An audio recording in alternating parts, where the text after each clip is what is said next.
Welcome, everyone, to Early Education Nation, episode 3. Yeah. 3 in already. Very good. I am your host, Ryan Lee Mays, with your other host. I am Joellen Johnson.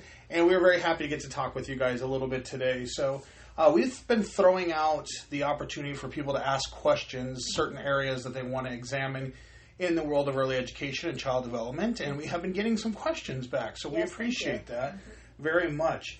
One of the questions revolves around a very big one. So we're going to talk about behaviors today.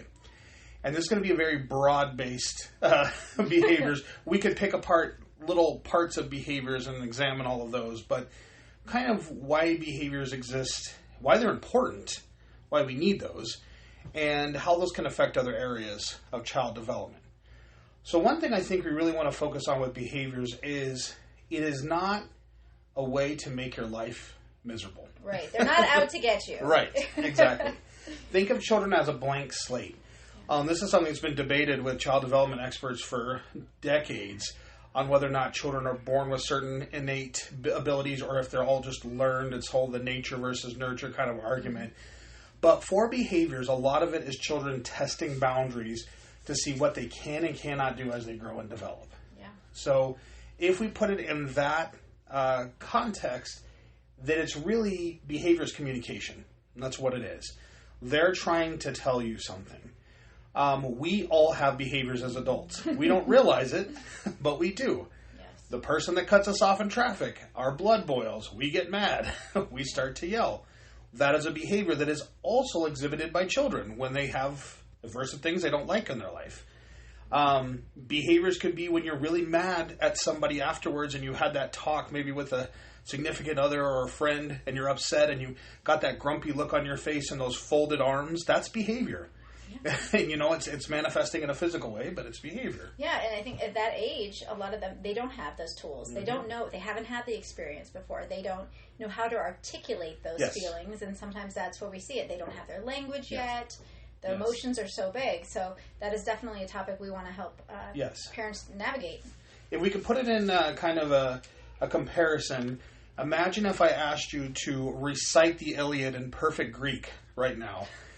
Most of us would not be able to do that. Yes. No one in this room, for sure. Yes, no one in this room, for sure. There was a Roman senator named Cicero that supposedly could recite it backwards and forwards in Greek and Roman. I don't know how you could do that, but it's impressive. So imagine Cicero asked you to do that, and you said, I can't, because one, I've never learned Greek, and two, I don't know the story that well. Well, it's the same thing as a child. We really try to throw adult standards on them and say, why aren't you doing what you're supposed to do? And they haven't learned it yet. They can't produce what you want them to do because they still have to understand that there's certain things that they can and can't do in their lives. There's boundaries, which we're going to talk about in just a minute. But there's these things that they have to overcome as they learn the appropriate behavior. Absolutely. And another frustration I think that children have, and I guess I'm projecting on them, but is that as they're navigating their world around them, they don't know their boundaries yet, right? So they're testing those, and they have no real control in their lives. Yeah. That's why sometimes we see pottying accidents or long time pottying, because that's something they can control. Yes. Right? So that lack of feeling of autonomy can lead to some of these behaviors because they're getting a reaction, which I know we're going to talk about. No, I think that's really, really good. And that's one of those ways to combat those behaviors is by giving the choices, giving them a little controlled power in their life. Or you say you can do this, this, or this, but then they feel like, ooh, I've got the choice that I can make for all of those. So that's good. Behaviors are important. They're necessary. They're training tools, not only for your child, but for you. And how you navigate through these situations. You're going to learn the techniques that work best for each individual child you have. And I stress the individual child thing because it is not universal. It does not work the same from one child to the next. But as they're developing their behaviors and even those negative ones, and you're saying, well, hey, I can just talk to this child and they'll listen to me. This child may need to have a time in where I sit down with them and actually go over stuff and do an activity. And this child over here, they don't get into a lot of trouble, but there's still a possibility to use them as a good example for the others. So you'll start to learn the necessary things that you need for each one of your children as they grow and develop. Absolutely. As a mom of 3, I can tell you that each of them has different ways of communication. Yeah. And it's definitely finding that and learning to navigate in that realm with them. But also, we hear sometimes, right, as educators, well, my child doesn't do this at home. Yes. Well, that's because at home, maybe they have more control or less control. It, just depends. The environment's different. Yeah, that's very good. That environment is such a key factor. I think we've talked about that in our last couple of episodes, touching on the importance of environment and the growth and development. So, yeah, your child may not do it at home, but then you might take them to a party with 3 or 4 kids and then start to see it there. Right. Because there's more competition. I can't have my parents' attention all the time, things like that. And so we see behaviors grow in those kind of areas. Absolutely. Quick question for you. So, as a mom, and you're seeing behaviors going on, was there one behavior that stood out that was like, this is really difficult? Maybe it's the silent treatment. Maybe it's temper tantrums. Maybe it's, I know, I'm putting you on the spot. Yeah, and I think, like, when they shut down. Okay. Where it's like they just don't want to tell you. And I guess my perspective is a little skewed right now. I'll be honest with everybody. My kiddos are a little bit older at this point. Sure. But I think that feeling of not being able to know what specifically was wrong so I could help them navigate it. Yeah. And that started when they were little, of course, right? When they didn't have the words and you wanted to try and do it. But I think that we run the risk sometimes as parents is wanting to fix everything. Right. And wanting to be perfect in this environment where they're just happy all the time. And that's just not reality. Yeah, that's true. Yeah. That's very true. And kind of piggybacking off of that, and then, I have older children too. My youngest daughter, my stepdaughter, when she was 9, we were in a CVS and she wanted a Kinder Egg, which I'd already bought her like 4 of them the day before. And I said, I'm not going to get you one. And she laid down on the ground and she strategically placed her body and threw a temper tantrum. And the guy at the register said, hey, don't worry, I've got one of those at home too. So years later, I asked her about it. I said, do you remember when you did that? And she's, a teenager now. And she said, I did it because I've never thrown a tantrum before and I wanted to see what it was like. So going back to what kids do, they test you. Yes, they do. Maybe if she would have got the Kinder Egg, she would have done it every time from that time on. Yeah. But it's just kind of trying to figure those out and work through those. So absolutely. Very good. I know one thing that's very hard for parents to do when it comes to behaviors is not compare them to other people. It's very hard. You have the neighbor's kid that just seems like they're so prim and proper with everything in there, and your child's climbing up the walls. But there's always underlying things to the behaviors as well. And I said this on the last episode, some children will excel in one area and they'll be deficient in others, and you may not even see the deficiency until later on. But your child may also be doing some positive things by doing that. We don't want to see those things because we want them to just follow what we say, but they're learning to explore their areas. They're working on motor skills. They're working on self-regulation methods. They're doing all of these things, and you really have to be a detective and say, what's the good in this right now? What's something positive that I can take out of it? Because otherwise we're just like, they're just defying us. So, yeah, absolutely. I think, when you're talking about noticing that good is also taps into one of the strategies that I think is so important when we're dealing with behaviors either here at school or at home, and that is the positive reinforcement. Yes. Continually calling out all of those wonderful things that they are doing. I really love the way that you shared with your brother. That was a really kind, the way that you helped your friend get up when they fell. Pointing those things out so that they're not seeking that negative behavior attention. I think that's really good. And we see that with kids in the class when 2 kids are arguing over a toy. And we tell the other child, when you're done, can he have a turn? And seriously, 9 times out of 10, they'll hand the toy right over and say, fine, here, you can have it. And then we do exactly what you said. All the praise goes on that child. Oh, I can't believe how amazing that was that you shared. Wow, what a great example. Wow, so, yeah, it's good reinforcement. Yeah, very, absolutely. very good for that. One thing, too, with behaviors is keeping a journal is really important, too, as parents. And I don't think anybody does that. So I'm big on journaling. If anybody knows me, I journal on everything and anything. I have more journals in my house than I probably have books on my bookshelf. But it's really important because it allows you to see a glimpse into your child's day. Yes. Maybe the behaviors are coming at night because they're tired or they're hungry. Maybe they're first thing in the morning because they're all wound up and they have a lot of energy or they don't want to leave mom and dad. And we see that a lot with kids being dropped off. They get really sad and they cry, and then 30 seconds later, after the parents leave, they're doing great. Yep. That's not an issue of them being a quote-unquote bad child. That's them expressing through communication that I don't like that I have to say goodbye to you right now. Would we really want to punish a child for that?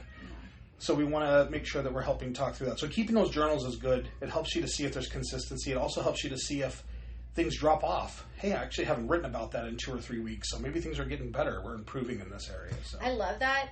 And another way that I think that is so beneficial is, when you're talking to somebody, my child always is doing this. They're always doing this. Yeah. But if you look back at your journal and you say, well, maybe they're not always doing that. Absolutely. Maybe they've done it twice. Yeah. But it feels bigger than that. Yes. Like even as adults, right? We say, I'm such a failure at being a parent. Yes. No, or whatever it is for me, just sometimes I felt that way. Yeah. And then I'm like, okay, but am I really a failure at that? What's the concrete evidence? Right. And I think that is what we need to give our children grace as well. Yes. Very good. That's really good. Yeah. Putting it back on you as a parent and say, well, actually, you had a stretch there. I was doing great. Yeah. I was doing amazing. And then, let me look at my journal. We had a behavior burst right now, but also Grandma and Grandpa came to visit. And then, okay, now I can see it's not me lacking in the parenting. It's just something that happened that coincided with that. Yeah, a change in life, a move.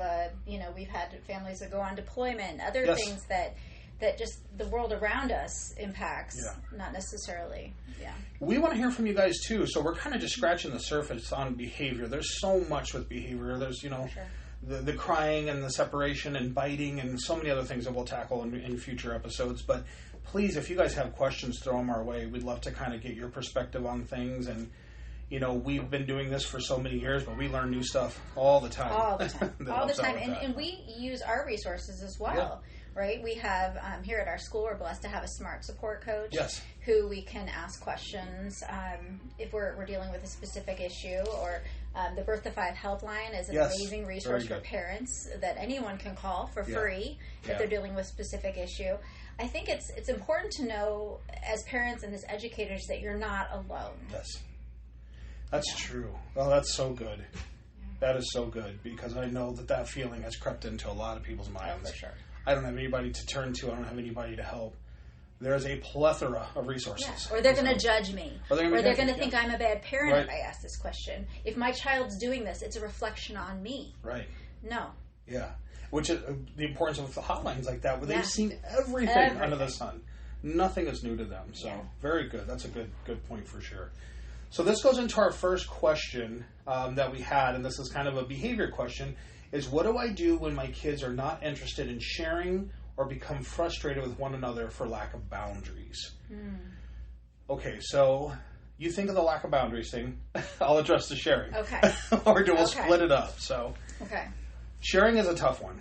Sharing is something that we have to really understand. If a child has waited so long to finally get their hands on something, they don't want to give it up so easy.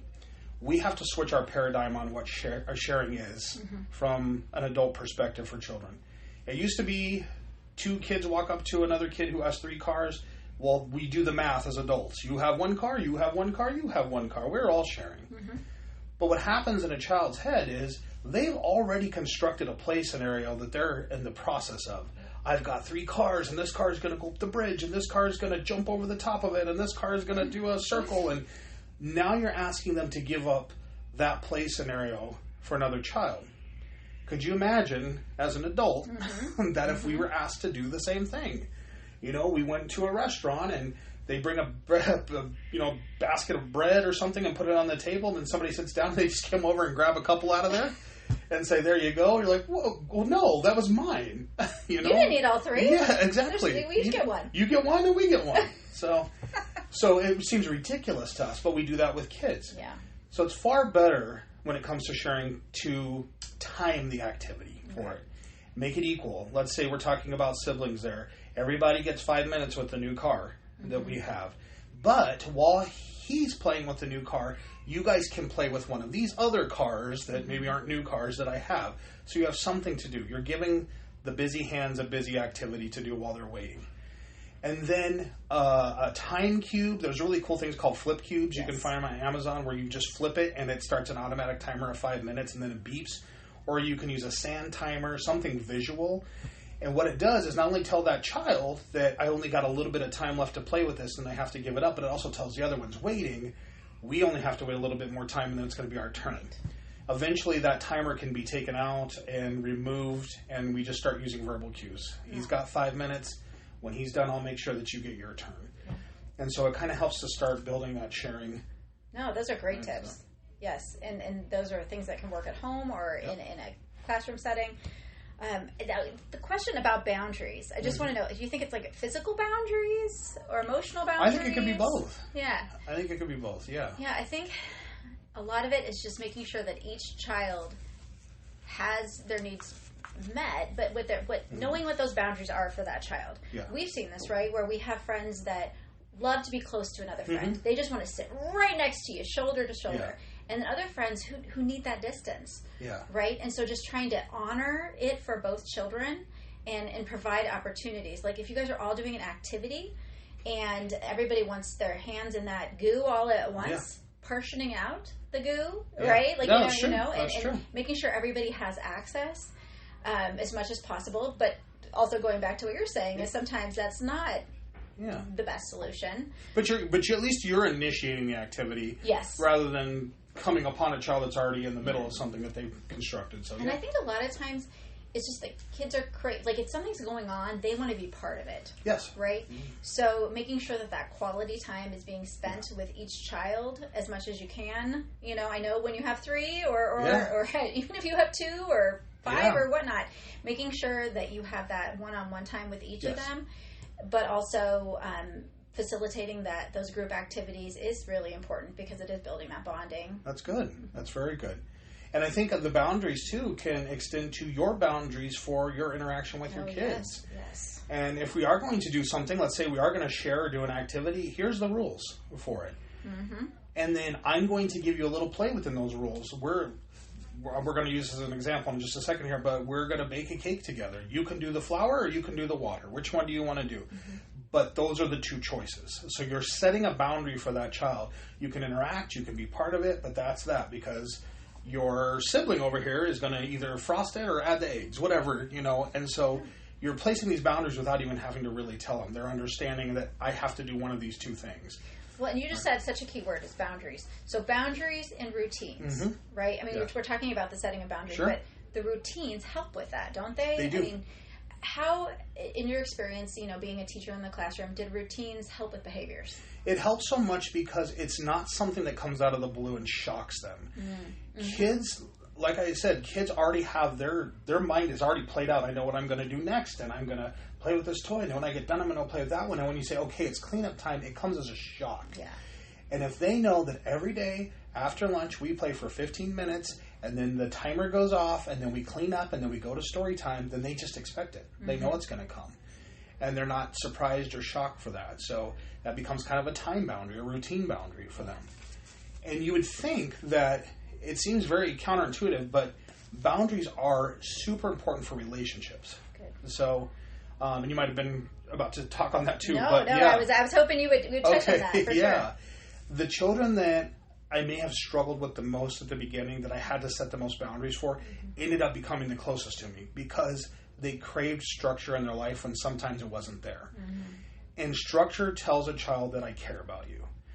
At first, there's going to be pushback, and they're going to dislike it, and they're going to say, I don't want to do this, and you're making me stop something fun. But then when they see you say, we're not going to do it this way because of A, B, or C, it's harmful, it can hurt another friend, it's whatever. It's showing them that you care enough about them and their growth and development. And we're not saying that you're setting boundaries just to exercise your control. No, it's not a power thing. No, it's not a power thing. It's about giving them that safe environment in which they know that they can navigate their world in a back to the word safe way. And also feel that they do have that sense of with the choice, but with the routines, all of these things can work together to really help a child feel some sense of power in their life. Yes, absolutely. Yeah, and going back to that, that's perfect segue into, again, about the choices of having that.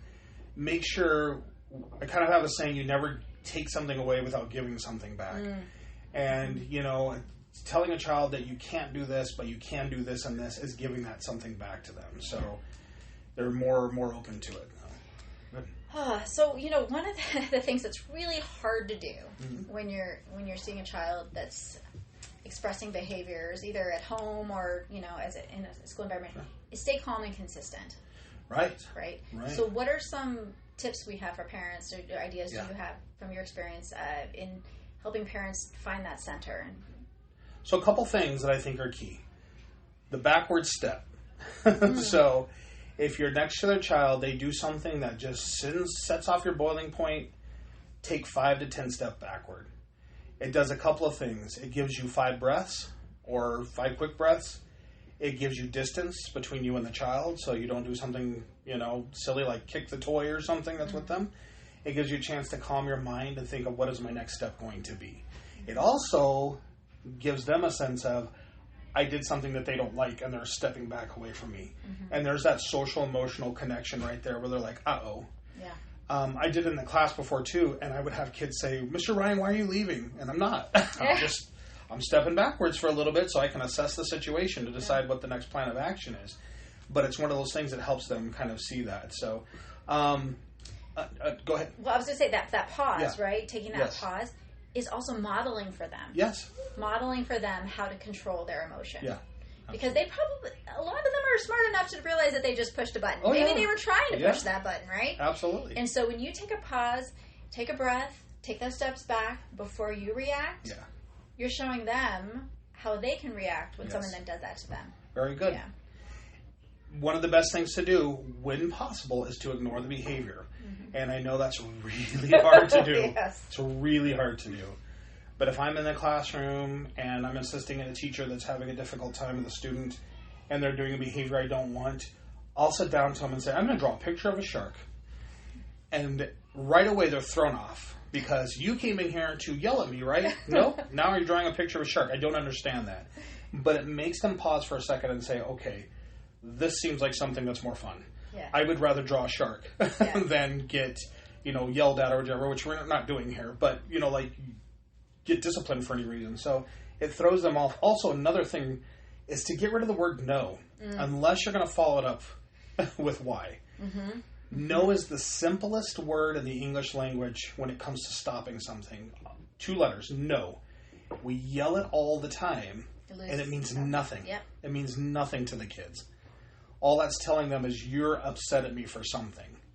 Now, if you are to say the word no, because it's a quick word, no, if you jump off that, you're going to fall and hurt your arm, and it's going to require you to go to the hospital. I'm going to be very sad, and it's going to hurt my feelings. All of a sudden, they've got all the details why it's not appropriate for them to do it.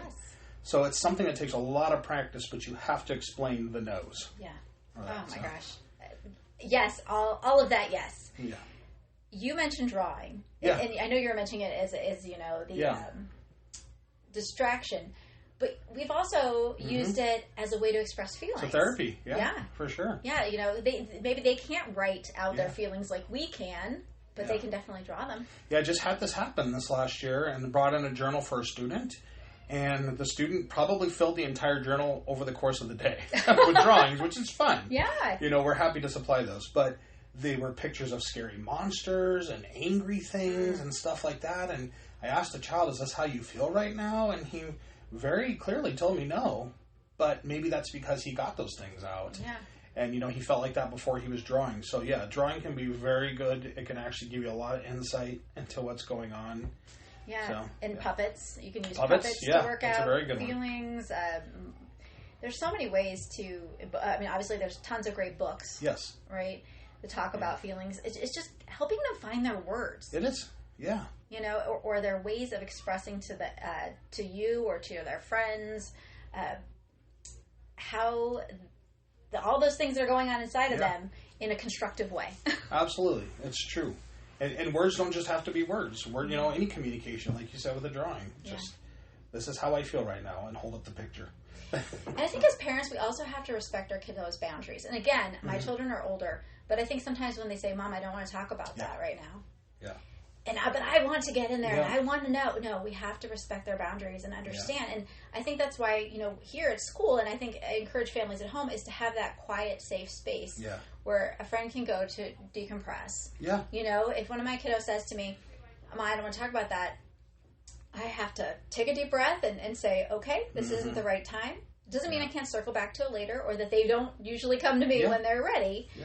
But knowing that it's okay to give them that moment. Yeah. Availability. Being available to them, but not forcing them. Like, if a child's like in that moment where they are so wound up that everything you say is not going to mean anything. That's true. Yeah. That's not the constructive time to have the conversation.